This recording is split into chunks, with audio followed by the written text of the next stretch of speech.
2021 में जितने भी क्वेश्चंस आए थे आपके एसएससी जीडी परीक्षा में वो चीज़ें यहाँ पे आज डिस्कस होने वाली हैं। तो नमस्कार साथियों, स्वागत है आपका एक नए वीडियो में।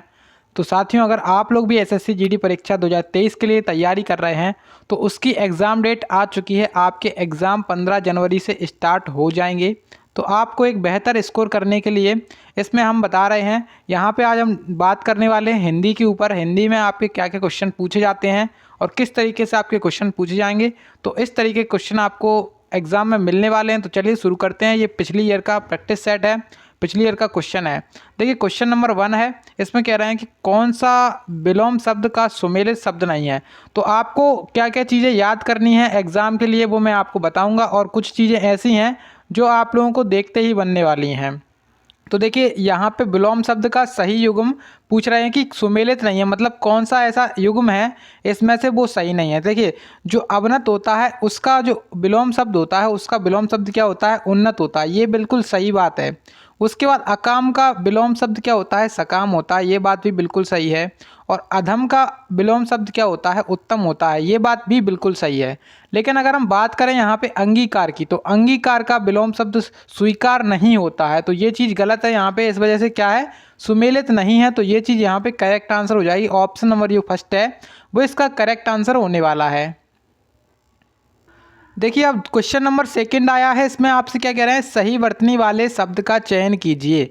तो यहाँ पे आपको एक शब्द दिया गया है ईर्ष्यालु। इसका आपको मतलब सही वर्तनी बतानी है। जैसे कुछ लोग होते हैं ना जो हिंदी को सही नहीं लिख पाते हैं, हिंदी सही से नहीं लिख पाते हैं, उन लोगों के लिए क्वेश्चन बनता है। और इसमें मतलब कुछ लोग ये आंसर टिक करेंगे, कुछ लोग ये आंसर टिक करेंगे और कुछ लोग ये आंसर करेंगे, और इसी तरीके से आप लोग आउट हो जाएंगे। तो यहाँ पे मतलब आपको जो है ना हिंदी सही से आनी चाहिए, बस इतना इनका कहना है। तो इस वजह से जो सही वर्तनी वाले जो क्वेश्चन आते हैं वो यहाँ पे ईर्ष्यालु, ये शब्द आपको बिल्कुल सही दिख रहा है। ईर्ष्यालु इस तरीके से लिखा जाता है। तो आप लोग इसको नोट कर सकते हैं, क्वेश्चन रिपीट हो सकता है, ठीक है, आपके एग्जाम में। तो क्वेश्चन यहाँ पे क्या था, सही वर्तनी वाले शब्द को चयन करें। तो यहाँ पे इसका करेक्ट आंसर क्या हो जाएगा, ऑप्शन नंबर 3 वाला ईर्ष्यालु इसका करेक्ट आंसर हो जाएगा, ठीक है। देखिए अब क्वेश्चन नंबर 3 है, और क्वेश्चन नंबर 3 आ चुका है। और इसमें क्या कह रहे हैं कि दिए गए वाक्य में रेखांकित खंड को प्रतिस्थापित करने के लिए सबसे उपयुक्त विकल्प का चयन कीजिए। यदि इसे प्रतिस्थापित करने की आवश्यकता नहीं है तो विकल्प किसी बदलाव की आवश्यकता नहीं है का चयन करें। देखिए यहाँ पे आपको एक वाक्य दिख रहा है इस तरीके से, ये वाक्य है। जब आप इस वाक्य को पढ़ेंगे तो आपको एकदम समझ में आ जाएगा। इसमें देखिए अच्छे लड़के परिश्रमी होती है, तो ये देखिए होती है, ये क्या बोल दिया इन्होंने, मतलब इन्होंने तो इस लड़के का जेंडर ही चेंज कर दिया। मतलब जो लड़का होता है उसमें क्या होगा, होते हैं, होते होना चाहिए था। यहाँ पे इन्होंने लिख क्या दिया है, होती लिख दिया है। तो होती हो गई गलत, तो ये क्या हो गई, होती गलत हो गई। मतलब जो अच्छे लड़के होते हैं वो परिश्रमी होते हैं, यानी कि जो ऑप्शन 3 है बिल्कुल सही दिख रहा है आपको। ऑप्शन 3 होते हैं, करेक्ट आंसर भी क्या हो जाएगा, होते हैं। ऑप्शन नंबर 3 इसका करेक्ट आंसर हो जाएगा। तो देखिए ये क्वेश्चन कुछ इस प्रकार का आता है। जब आप इसको पढ़ेंगे तो आपको देखते ही इसका आंसर बनने वाला है। अभी मैं बताऊंगा आपको कि क्या क्या आपको पढ़ना है। तो देखिए आपको एग्ज़ाम को क्लियर करने के लिए सबसे पहले अगर हिंदी की बात की जाए तो हिंदी में आपके विलोम शब्द आते हैं, पर्यायवाची शब्द आते हैं, और एक वर्ड मतलब 1 वर्ड सब्स्टिट्यूशन आते हैं। मतलब आपको एक वाक्य दे दिया जाएगा, उसका एक शब्द बताना पड़ेगा। तो इस तरीके से, और एक आते हैं आपके मुहावरे। तो 4 चीज़ें आपको बस याद करनी है, क्या, विलोम शब्द, पर्यायवाची शब्द और मुहावरे और एक शब्द। यहाँ पे जब आप ये 4 चीज़ें याद कर लोगे तो कुछ बचा नहीं रह जाएगा, क्योंकि आप लोग तो हिंदी को तो बचपन से पढ़ते आ रहे हो। और इस तरीके से वाक्य में जब आपको शुद्धि करने के लिए आएगा तो आप लोग वाक्य की शुद्धि वगैरह तो सब कुछ कर लोगे, ठीक है। तो आपके 20 क्वेश्चन आते हैं, उसमें से लगभग 2 क्वेश्चन आपके विलोम शब्द से हो जाते हैं, और 2 क्वेश्चन आपके लगभग पर्यायवाची शब्द से हो जाएंगे, 2 क्वेश्चन आपके मुहावरे से हो जाएंगे। इस तरीके से आपके क्वेश्चन बनने वाले हैं, ठीक है। तो ये क्वेश्चन था, इसका करेक्ट आंसर क्या था, ऑप्शन नंबर 3 यानी कि होते हैं इसका करेक्ट आंसर। तो सभी लोग इसका करेक्ट आंसर लगाने वाले हैं। अब देखो क्वेश्चन नंबर 4 आया था, और इसमें क्या कहा गया था कि दिए गए वाक्य के किस भाग में त्रुटि है। तो देखिए हिंदी है, और हिंदी में आप लोग जानते हैं कि एरर, एरर इंग्लिश में तो आप लोगों ने सुना होगा एरर। जब हिंदी की बात किया तो हिंदी में तो बहुत आसानी से आप लोग निकाल सकते हैं। इसमें देखिए क्या कह रहे हैं, कवि ने प्रकृति की सुंदर शोभा का वर्णन किया है। तो यहाँ पे देखिए जो गलती है इस वाक्य में वो कहाँ पे गलती है, सुंदर शोभा का वर्णन किया है। अब देखिए सुंदर शोभा यहाँ पे नहीं होना चाहिए था, यहाँ पे कवि को क्या करना चाहिए था, कवि ने प्रकृति की सुंदरता का वर्णन किया है, सुंदरता होना चाहिए था इसके स्थान पे, यानी कि शोभा का जो सुंदर शोभा है वो चीज़ गलत है यहाँ पे।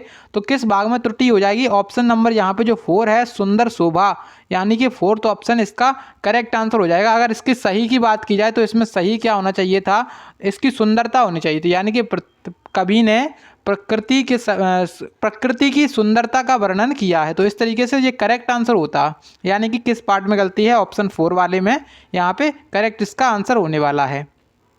देखिए अब क्वेश्चन नंबर नेक्स्ट आ चुका है और क्वेश्चन नंबर नेक्स्ट में आपसे कह रहे हैं कि अंधेर करना मुहावरे का अर्थ बताइए। यहाँ पे एक मुहावरा पूछ लिया गया है, तो मैंने बताया आपके कम से कम 2 क्वेश्चन आपके मुहावरे से आने वाले हैं। तो मुहावरे और विकल्प शब्द और जो अपने विलोम शब्द होते हैं और पर्यायवाची शब्द होते हैं, इन सभी को आप लोग अगर याद करेंगे तो यहाँ पे आपका क्वेश्चन बनने भी वाला है। तो देखिए इस जो मुहावरा है अंधेर करना, इस मुहावरे का अर्थ क्या है, यहाँ पे हम इसके बारे में बात करते हैं। तो अंधेर करना मुहावरे का अर्थ होता है अन्याय करना, किसी के साथ अन्याय करना, मतलब आपने किसी के साथ अंधेर किया है, तो क्या किया है, अन्याय किया है किसी के साथ, ठीक है। तो correct answer option number first वाला यहाँ पे हो जाएगा। बाकी सारे ऑप्शंस भी देख लेते हैं। अंधेरा करना और घमंड करना, भ्रष्टाचार करना। अंधेर करना का मतलब क्या है, सही मतलब इसका है अन्याय करना। ऑप्शन नंबर फर्स्ट वाला यहाँ पे आपका करेक्ट उत्तर होने वाला है इस प्रश्न का। अब देखो क्वेश्चन नंबर 6 आया है और क्वेश्चन नंबर 6 में क्या कह रहे हैं कि आदर और निरादर करना, यह अर्थ किस मुहावरे का है। यहाँ पे एक मुहावरा और पूछ लिया है और क्या कह रहे हैं, आदर और निरादर करना, यह अर्थ किस मुहावरे का, मतलब इसमें अर्थ दे दिया है और मुहावरे का आपको पूछा जा रहा है कि कौन सा मुहावरा हो सकता है। अब हम ऑप्शन देखेंगे यहाँ पे, पान पनही खिलाना, सेकंड ऑप्शन है पान फूल सा, थर्ड ऑप्शन है पान पत्ते एक सीमित होना, और फोर्थ ऑप्शन है यहाँ पे कि पान फूल पर रहना। देखिए अगर आप लोग जब मुहावरे पढ़ के जाएंगे तो आदर और निरादर करना का मतलब मीनिंग क्या होगा, तो ये जो इसका मुहावरा है पान पनही खिलाना, इसका मतलब होता है आदर और निरादर करना, ठीक है। तो ऑप्शन नंबर जो अपना फर्स्ट वाला है वो इसका करेक्ट आंसर हो जाएगा, ठीक है। तो देखिए अभी नेक्स्ट क्वेश्चन आया है और इसमें कह रहे हैं कि रिक्त स्थानों को भरने के लिए सबसे उपयुक्त शब्द का चयन कीजिए। यहाँ पे एक आपके सामने वाक्य दिया गया है इस तरीके से, जब आप इस वाक्य को पढ़ेंगे इसमें क्या कह रहे हैं वाक्य में, पेड़ पर चिड़िया क्या करती है, यहाँ पे बीच में ब्लैंक दिया गया है और है। तो देखिए पेड़ पर चिड़िया क्या करती है, चहचहाती है, हिनहिनाती है, कड़कती है या फिर टिटकराती है। तो देखिए चिड़िया क्या करती है, चिड़िया करती है चहचहाना। तो यहाँ पे जो ऑप्शन फर्स्ट है वो इसका करेक्ट आंसर हो जाएगा। हिनहिनाना, हिनहिनाता कौन है, जो अपना बकरी के बच्चे होते हैं उनको वो हिनहिनाते हैं, और जो अपना घोड़ा होता है वो भी क्या होता है, हिनहिनाता है, ठीक है। तो मतलब जो चिड़िया है वो क्या करती है, चहचहाती है। ऑप्शन नंबर जो फर्स्ट है यहाँ पे इसका करेक्ट आंसर होगा ऑप्शन नंबर फर्स्ट वाला। अब देखो क्वेश्चन नंबर 8 आया था और इसमें क्या पूछा गया था कि दिए गए शब्द का समानार्थी शब्द कीजिए। देखिए यहाँ पे आपसे पर्यायवाची नाम से नहीं आएगा कि पर्यायवाची शब्द दीजिए, इसका क्या आएगा, समानार्थी शब्द दीजिए, तो आपको कन्फ्यूज़न में नहीं आना है। तो पर्यायवाची शब्द और समानार्थी शब्द एक जैसे होते हैं, तो इंद्र का यहाँ पे जो इंद्र है इसका हमें पर्यायवाची शब्द बताना है, समानार्थी शब्द बताना है। तो देखिए भगवान, यक्षराज, देवराज और ईश्वर। तो देखिए जो इंद्र है इसका पर्यायवाची शब्द होता है देवराज, क्योंकि देवों के राजा कौन है, इंद्रदेव हैं। तो इसी वजह से इनका पर्यायवाची क्या हो गया, इंद्र जो अपने हैं इसका पर्यायवाची हो जाएगा देवराज। ऑप्शन नंबर थर्ड वाला करेक्ट उत्तर होने वाला है इस प्रश्न का, ठीक है। नेक्स्ट क्वेश्चन इसमें बोल रहे हैं कि दिए गए शब्द के समानार्थी शब्द का चयन कीजिए। यहाँ पे फिर से आपसे मैंने कहा है कि कम से कम 2 क्वेश्चन्स आपके इसी तरीके से पूछे जाने वाले हैं, समानार्थी और विलोम शब्द से 2-2 क्वेश्चन तो आप लोग मान के चलें। तो आपके जो 20 क्वेश्चंस हैं उसमें से कम देखिए 2 क्वेश्चन आपके विलोम शब्द से, 2 क्वेश्चन आपके पर्यायवाची शब्द से और 2 क्वेश्चन आपके मुहावरे शब्द से। और आपके जो क्वेश्चन बनेंगे कम से कम नहीं तो आपके मिस्टेक मतलब जो आपको वाक्य में त्रुटि बतानी पड़ेगी उसके 2 से 3 क्वेश्चन बनेंगे और 5 क्वेश्चन आपके गद्यांश से बन जाएंगे, क्योंकि पहले आपके 25 क्वेश्चन आते थे उसमें से 5 क्वेश्चन आपके किस तरीके से आते थे, गद्यांश से आते थे, और 20 क्वेश्चन आते थे आपके ग्रामर से, मतलब ग्रामर कैसे, पर्यायवाची हो गया, इसमें वाक्य शुद्धि वगैरह हो गया। तो 20 क्वेश्चन इस तरीके से आते थे और 5 क्वेश्चन आपके आते थे कहाँ से, जो गद्यांश होता था उसमें से आपको आंसर ढूंढने पड़ते थे। लेकिन अभी इन्होंने थोड़ा सा इसका पैटर्न चेंज किया है, तो अब 20 क्वेश्चन आएंगे और 20 क्वेश्चन में भी आप लोग मान के चलें, अगर जो गद्यांश है उसमें से अगर 5 क्वेश्चन भी आ जाते हैं तो आपका 5 क्वेश्चन भी पक्के होने चाहिए, क्योंकि उसमें कुछ करना नहीं होता है, बस जो आपको एक बार गद्यांश को पढ़ना होता है अच्छे से और उस गद्यांश में से आपको आंसर टिक करना होता है। तो ये 5 क्वेश्चन आपके ये वाले सेफ हो जाएंगे। उसके बाद जब आप लोग ये विलोम शब्द पढ़ लेंगे और पर्यायवाची शब्द पढ़ लेंगे और मुहावरे पढ़ लेंगे तो दो दो क्वेश्चन ये यहाँ से बनने वाले हैं। और जो वाक्य शुद्धि वगैरह हैं ये चीज़ें तो आप लोग कर ही लेंगे, ठीक है। तो क्योंकि जो आप जो चीज़ बचपन से पढ़ते हुए आए हैं, हिंदी एक ऐसा सब्जेक्ट है जो चीज़ आप लोग बचपन से पढ़ रहे हैं। तो एक चीज़ ऐसी है, हिंदी बचपन से पढ़ी जा रही है, तो आप लोग यहाँ पे इसमें अच्छा स्कोर करने वाले हैं। बस शर्तें ये है कि यहाँ पे आपका विलोम शब्द में थोड़ा सा दिक्कत आ सकती है और पर्यायवाची शब्द में थोड़ी सी दिक्कत आ सकती है और मुहावरे में दिक्कत आ सकती है।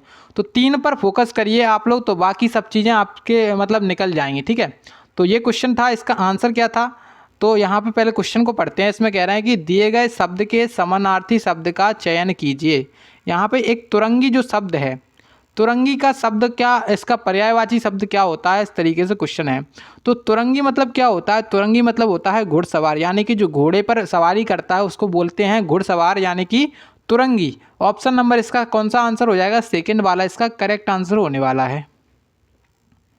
अब देखो क्वेश्चन नंबर 10 आया है और 10 में क्या कह रहे हैं, जो ना जाना गया हो वाक्यांश के लिए एक शब्द बताइए। तो मैंने कहा था आपसे मुहावरे भी आते हैं, एक शब्द भी आता है, विलोम शब्द भी आते हैं और पर्यायवाची शब्द भी आता है। यहाँ पे एक शब्द पूछ लिया गया है, यानी कि 1 वर्ड पूछ लिया गया है, आपको एक वाक्य दे दिया गया है, जो ना जाना गया हो। इसके लिए क्या है, मतलब एक शब्द क्या है, ज्ञात, अनजान, अतिथि और यहाँ पे अज्ञात। तो देखिए अज्ञात सीधा सीधा आपको लग रहा है आंसर, तो आंसर भी क्या होगा इसका, अज्ञात होगा। मतलब जिसको जाना नहीं गया हो, जो ना जाना गया हो वो क्या हो जाएगा, अज्ञात हो जाएगा, अज्ञात व्यक्ति। ऑप्शन नंबर फर्स्ट वाला इसका करेक्ट आंसर है। अब देखिए यहाँ पे एक अतिथि दिख रहा है, तो अतिथि क्या होता है, जिसके आने की तिथि मालूम नहीं होती है, जिसके आने की तिथि मालूम नहीं होती है उसे क्या कहते हैं, अतिथि। तो आंसर आपका इस प्रश्न का क्या होगा, ऑप्शन नंबर फर्स्ट वाला अज्ञात, ठीक है। चलो अब तो क्वेश्चन नंबर यहाँ पे 11 आया है और क्वेश्चन 11 में क्या कह रहे हैं कि रिक्त स्थान को भरने के लिए सबसे उपयुक्त शब्द का चयन कीजिए। यहाँ पे आपके सामने एक वाक्य दिया गया है, वाक्य को आपने पढ़ लेना है पहले। तो वाक्य को पढ़ते हैं पहले कि परिवर्तन का नियम है। देखिए परिवर्तन किसका नियम है, तो प्रकृति का नियम है। आप लोग जब इसको पढ़ेंगे सीधा आपका एक मतलब ऑप्शन भी देखने की जरूरत नहीं पड़ेगी और आप लोग लगा देंगे कि परिवर्तन प्रकृति का नियम है। जो ट्रांसफॉर्मेशन है वो किसका, नेचर का क्या है, रूल है। यानी कि ऑप्शन नंबर जो अपना 4 वाला है, परिवर्तन प्रकृति का नियम है, ऑप्शन नंबर 4 यहाँ पे इसका करेक्ट आंसर होगा इस प्रश्न का। देखो अब क्वेश्चन नंबर 12 आया है और इस प्रश्न में आपसे कह रहे हैं कि नीचे दिए गए वाक्य में रिक्त स्थान भरने के लिए सबसे उपयुक्त शब्द का चयन कीजिए। यहाँ पे फिर से आपके सामने एक ब्लैंक शब्द दिया गया है। इसमें कह रहे हैं बरगद लहरा रहा था। अब देखिए यहाँ पे बरगद का वृक्ष है, बरगद के पेड़ है, क्या कर रहा था, लहरा रहा था। अब बीच में क्या ब्लैंक दिया गया है। तो इस प्रश्न में बहुत से लोग मात खा सकते हैं, मतलब बहुत से लोग गलत भी करके आ सकते हैं। इसका जो एसएससी ने राइट आंसर बताया है वो क्या बताया, ऑप्शन नंबर फर्स्ट, यानी कि झाएँ झाएँ। यानी कि जो बरगद का वृक्ष है वो झाएँ झाएँ लहरा रहा था, मतलब जो हवा चल रही थी उसकी वजह से मतलब वो हिल रहा था और हिलने से कैसी आवाज़ आ रही थी, झाएँ झाएँ की आवाज़ आ रही थी। ऑप्शन नंबर जो अपना फर्स्ट वाला इस प्रश्न का आंसर होने वाला है, जो एसएससी ने इसका आंसर बताया है, ठीक है। तो देखिए अब क्वेश्चन नंबर 13 आया है और इसमें भी क्या बताना है आपको, यहाँ पे आपको एक अंडरलाइन करके दे दिया है। इसमें आपको ये चीज़ बतानी है कि आपको इसमें बदलाव करना है, मतलब जो आपके सामने एक वाक्य दिया गया है उसमें आपको बदलाव करना है या फिर नहीं करना है। अब देखिए यहाँ पे कह रहे हैं कि वह मुझे अनंत काल से नहीं मिला है। अनंत काल से नहीं मिला है, इसके स्थान पे क्या चीज़ होनी चाहिए थी, यहाँ पे ये चीज़ हमें बतानी है। अब देखिए चिरकाल से, प्राचीन काल से और पुरातन काल से, या फिर फोर्थ ऑप्शन है कि किसी बदलाव की आवश्यकता नहीं है। तो वह मुझे अनंत काल से नहीं मिला। अनंत काल तो बहुत बड़ा काल हो जाएगा, अनंत तो बहुत बड़ी चीज़ होती है। तो यहाँ पे जो क्या होगा, इसका करेक्ट आंसर चिरकाल से नहीं मिला है। ऑप्शन जो फर्स्ट है इसका, वो इसका करेक्ट आंसर होगा, यानी कि जो अनंत काल है इसके स्थान पे क्या आएगा, चिरकाल से। ऑप्शन नंबर फर्स्ट इसका करेक्ट उत्तर होने वाला है इस प्रश्न का। ठीक है, देखिए अब क्वेश्चन नंबर 14 भी आया है, तो इसको भी देख लेते हैं। इसमें क्या कह रहे हैं कि दोपहर के बाद का समय वाक्यांश के लिए एक शब्द क्या होगा। तो देखिए सबसे पहले तो आपने सुबह जागे और सुबह जाग करके आपने क्या देखा, अपनी बुक्स को उठाया और पढ़ने लगे। अब दोपहर के बाद के समय पूछ रहे हैं, तो आपने नहाया, फिर अपना काम किया और दोपहर हो गई। और दोपहर के बाद के समय को क्या कहा जाता है, इस तरीके से आपसे क्वेश्चन पूछ लिया। आप लोग कोई प्रैक्टिस सेट लगा रहे हैं और उसमें आपसे क्वेश्चन पूछ लिया गया कि दोपहर के बाद के समय को क्या कहते हैं। तो आप भैया पता होगा तो आप लोग निकाल लेंगे इसका आंसर। तो देखिए जो दोपहर होती है इसके जो बाद का समय होता है, यानी कि जो पीएम होता है, यानी कि जो 12 बजे के बाद चलता है उसको क्या कहते हैं, पीएम कहते हैं, जो दोपहर में चलता है। और दोपहर वाले को क्या कहते हैं, अपराह्न कहते हैं। ऑप्शन नंबर जो फर्स्ट वाला है इसका, वो इसका करेक्ट आंसर हो जाएगा। ऑप्शन फर्स्ट यहाँ पे करेक्ट आंसर है। यानी कि जो पीएम होता है, आप लोग पीएम लिखते हो कि 12 पीएम पे क्लास लेनी है आपको, या फिर 1 पीएम पे क्लास लेनी है, तो इस तरीके से जो अपराह्न है वो इसका करेक्ट आंसर है। ऑप्शन नंबर फर्स्ट वाला यहाँ पे इसका सही उत्तर होने वाला है। अब देखिए क्वेश्चन नंबर 15 आया है और इसको भी देख लेते हैं। इसमें कह रहे हैं कि दिए गए वाक्यांश के लिए एक सार्थक शब्द दीजिए। यहाँ पे एक आपको वाक्यांश दिया गया है, जिसकी जीविका निश्चित नहीं होती है, मतलब जो जिसकी जीने की जीविका निश्चित नहीं होती उसको क्या कहते हैं। अब ऑप्शंस को देखते हुए आपको लग रहा है कि बहुत कठिन क्वेश्चन है, तो वही मैंने बताया आपको कि आपको ये चीज़ें तो याद करनी ही पड़ेंगी। आपको एक वर्ड मतलब 1 वर्ड सब्स्टिट्यूशन आते हैं जो हिंदी में, एक शब्द, वो चीज़ें याद करनी ही पड़ेंगी।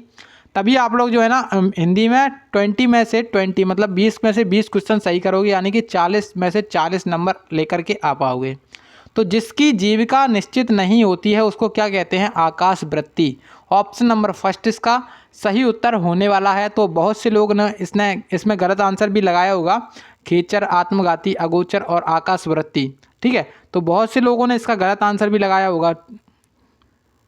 तो देखिए अब फिर से एक क्वेश्चन आया है बदलाव वाला, मतलब इसमें आपको क्या बदलाव करना पड़ेगा। तो इस क्वेश्चन को आप लोग जब नोटिस कर रहे होंगे तो कम से कम अभी तक 4 क्वेश्चन तो ये हो गए होंगे। जो बदलाव वाले क्वेश्चन है कम से कम अभी तक 4 क्वेश्चन तो आ चुके होंगे। इसमें आपसे क्वेश्चन में वाक्य को पढ़ना है पहले। इसमें कह रहे हैं अगली भैंस का दूध बहुत मीठा होता है। अब अगली भैंस का दूध, सॉरी मैंने क्या बोल दिया, ये असली भैंस का दूध बहुत मीठा होता है। तो देखिए यहाँ पे अब वाक्यांश लिख रहा है कि असली भैंस का दूध बहुत मीठा होता है। ये आपको क्या दिख रहा है। अब देखिए क्वेश्चन आपको इसमें थोड़ा सा चेंज करना है। इसमें आपको जो अंडरलाइन दिख रही है, अंडरलाइन के स्थान पे आपको थोड़ा सा इसको चेंज करना है। तो इसमें जब हम देखें कि गाय का दूध, ये चीज़ गलत हो जाएगी। भैंस का दूध, तो ये चीज़ भी नहीं हो सकती है। उसके बाद ऑप्शन 4 देगा कि कोई बदलाव की आवश्यकता नहीं है, तो ये चीज़ भी गलत है। तो देखिए क्योंकि जो भैंस होती है वो तो असली ही होती है, कोई भी नकली भैंस होती नहीं है। नकली भैंस कोई भी होती नहीं है। मतलब मेरा कहने का मतलब ये है, यहाँ पे इन्होंने लिखा है कि असली भैंस का दूध। असली भैंस का दूध से मतलब क्या है, क्या कोई प्लास्टिक की भैंस आती है क्या कोई प्लास्टिक की भैंस आती है उससे दूध निकलता है क्या? नहीं, सभी भैंसें असली होती हैं। लेकिन क्या होता है, जो भैंस होती है उसका दूध मीठा कब होगा, जब उसमें पानी नहीं मिलाया जाएगा। यानी कि दूध कैसा होना चाहिए, दूध होना चाहिए असली, यानी कि रियल होना चाहिए। जैसे भैंस ने दूध दिया और आप लोग उसको बाल्टी में भर के ले आए, उसको गर्म किया और पी गए, तो कैसा लगेगा आपको, मीठा सा लगेगा, क्योंकि उसमें आपने कोई भी पानी वगैरह नहीं मिलाया है। तो असली दूध होता है वो क्या होता है, मीठा होता है। तो भैंस का असली दूध यहाँ पे मीठा होने वाला है। तो असली भैंस से यहाँ पे इनका गलत हो जाएगा, क्योंकि असली भैंस तो सभी भैंसें असली होती हैं, कोई भी भैंस नकली या फिर प्लास्टिक वगैरह की नहीं होती है। ठीक है, समझ रहे होगे आप लोग। तो ऑप्शन जो फर्स्ट है इसका करेक्ट आंसर हो जाएगा। अब देखिए क्वेश्चन नंबर 17 आया था और इसमें क्या कह रहे हैं कि उग्र का विलोम क्या है। तो उग्र का विलोम तो वही मैंने बताया आपको, जब आप लोग विलोम शब्द याद करेंगे तो आपको समझ में आ जाएगा कि किसका विलोम क्या है। तो सरल का विलोम क्या होता है, कठिन होता है। कठोर का विलोम क्या होता है, नरम होता है। तो इस तरीके से जो उग्र है, 2 ऑप्शन आप लोग देखते हटा देंगे और उसके बाद बचा प्रखर और सौम्य। तो इसमें से आप लोग कुछ लोग प्रखर लगा देंगे और कुछ लोग सौम्य लगा देंगे, और जिसको पता होगा कि इसका विलोम क्या है वो क्या लगाएगा, इसका आंसर सौम्य लगाएगा। यानी कि जो उग्र है उसका आंसर क्या लगाएगा, सौम्य लगाएगा। ऑप्शन नंबर 2 इसका करेक्ट उत्तर हो जाएगा। तो देखिए अब आ गए हैं एरर वाले क्वेश्चन। कैसे, मतलब आपका कोई एक वाक्य दिया गया है, इसमें इस तरीके से आपके दो इस तरीके से लिखा हुआ है, इसमें आपको ये बताना है कि कौन से पार्ट में गलती है। अब पहले इस वाक्य को पढ़ेंगे कि प्रस्तुत पंक्तियाँ कामायनी से ली गई हैं। अब देखिए कोई त्रुटि नहीं है, यहाँ पे आपको देखना है कि कोई त्रुटि है या फिर नहीं है।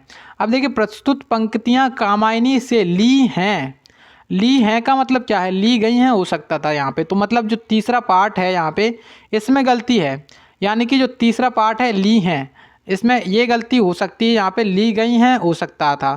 ठीक है, ली गई हैं, तो मतलब यहाँ पे इसका आंसर क्या होगा, ऑप्शन नंबर 3 वाला इसका करेक्ट उत्तर हो जाएगा।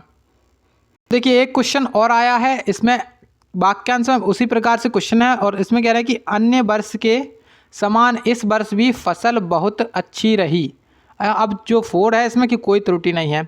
अब देखिए अन्य वर्ष के समान इसमें क्या गलत हो सकता है उसको देखते हैं। तो इसमें तो जो एसएससी ने आंसर बताया इसका, यानी कि पहले पार्ट में इसमें गलती है, अन्य वर्ष के समान, मतलब अन्य वर्ष जो है ना उसके, मतलब अन्य वर्ष के समान इस वर्ष फसल बहुत अच्छी रही है, मतलब अन्य वर्ष के जैसे यहाँ पे मतलब कुछ हो सकता था, मतलब जो पहला वाला है इस पार्ट में गलती है। अब मुझे आप लोग बताएंगे कमेंट बॉक्स में कि इसमें क्या इसका मतलब हो सकता है सही क्या हो सकता है इसका, अन्य वर्ष के स्थान पे क्या हो सकता है इसका सही। ठीक है, तो पहले पार्ट में इसमें गलती है, यानी कि सेकेंड ऑप्शन इसका करेक्ट उत्तर हो जाएगा।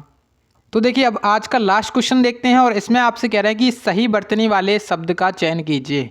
तो वही क्वेश्चन आया है आपका हिंदी देखने के लिए, जो आप लोग हिंदी लिखते हैं उसको देखने के लिए आया है कि कितने लोग इस हिंदी को सही लिख पाते हैं और कितने लोग सही नहीं लिख पाते हैं। तो देखिए सही वर्तनी अद्वितीय लिखना है आपको। तो अद्वितीय कैसे लिखा जाता है, अद्वितीय ऐसे लिखा जाता है, कैसे, अद्वितीय मतलब जिसके जैसा दूसरा कोई और नहीं है उसको क्या कहा जाता है, अद्वितीय कहा जाता है। और कौन सा हो जाएगा, ऑप्शन नंबर 4 यहाँ पे हो जाएगा करेक्ट आंसर। ठीक है, अद्वितीय यहाँ पे ऑप्शन नंबर 4 इसका करेक्ट आंसर हो जाएगा। अब देखिए कुछ लोग हिंदी कुछ अलग तरीके से लिखेंगे तो वो लोग ये वाला भी आंसर लगा सकते हैं, लेकिन ये गलत है भाई, ये भी गलत है और ये भी गलत है। तो ऑप्शन 4 यहाँ पे इसका करेक्ट आंसर है। ठीक है, तो यहाँ पे आज हमने कितने क्वेश्चंस किए हैं, तो आज हमने किए हैं 20 क्वेश्चंस।